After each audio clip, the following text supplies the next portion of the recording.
this particular week, astrologically, is kind of like a quiet week, but in a bigger scope of things, kind of piggybacking off of what we talked about last month. We talked about Neptune at the 29th degree of Pisces, and also just going retrograde as we were talking.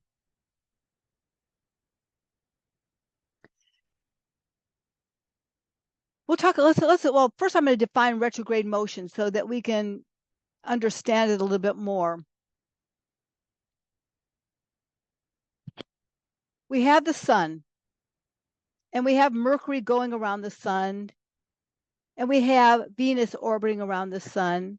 We have the Earth orbiting around the sun, Mars, Jupiter, Saturn, Uranus. All of them are, but our Earth in relation to the sun is also relating to the planets that are going around the sun. So therefore, when Mercury is retrograde, it has an apparent backward motion. So our Earth seems to be speeding up, and it looks like Mercury is going in a backward motion. That's retrograde motion. It happens several times a year with Mercury.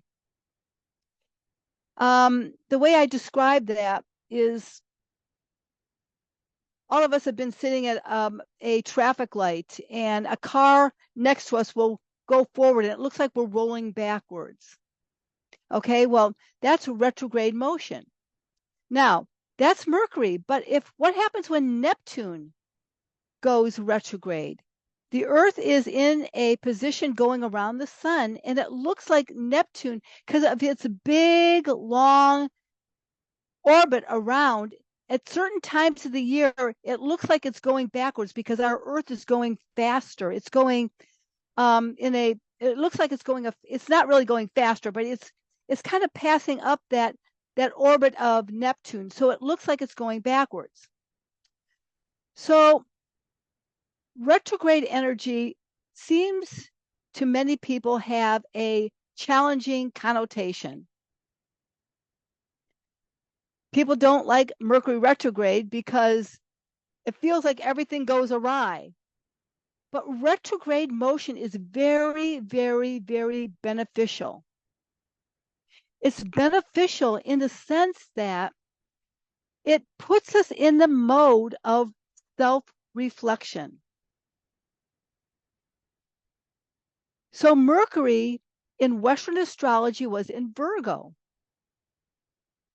But in true sky sidereal astrology, it's in Leo. And so, therefore, Mercury going retrograde in Virgo and retrograding in Western astrology back into the sign of Leo means that this month we have the potential to get inside of ourselves, reflect on our day-to-day habits, reflect on the way we criticize or critique the world around us. Reflect on how we take care of our health.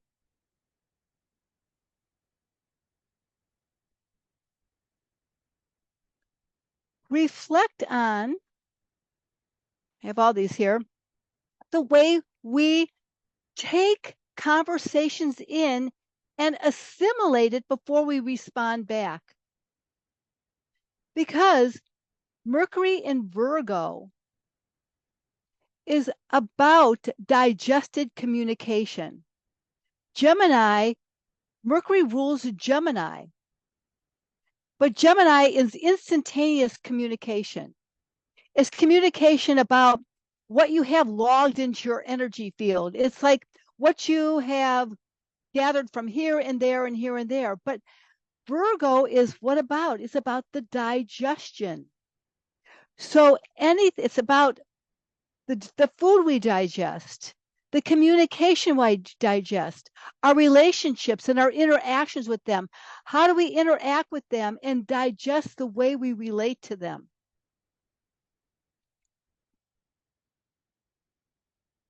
It's our energy field. How do we create a clean energy field around ourselves, which Laurel brings up in her essentials class?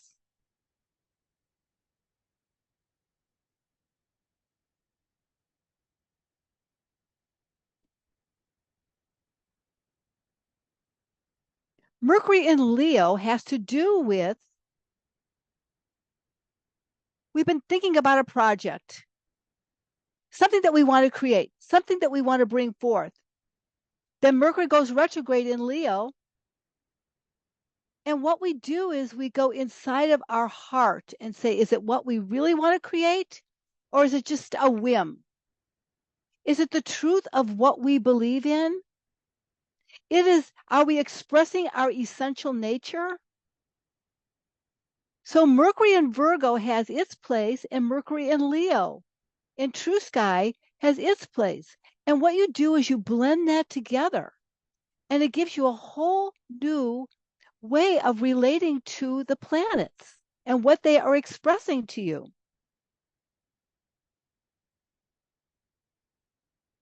Mercury in Virgo is about impeccability.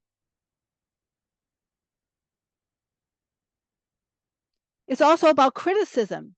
So when we are critical of ourselves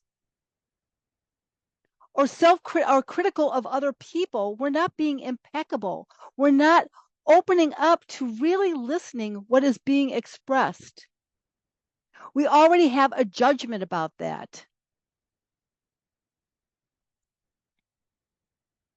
Mercury will be retrograde till about the 22nd of August. So these next days ahead of us is a time to go inward and think about what Mercury is expressing to you.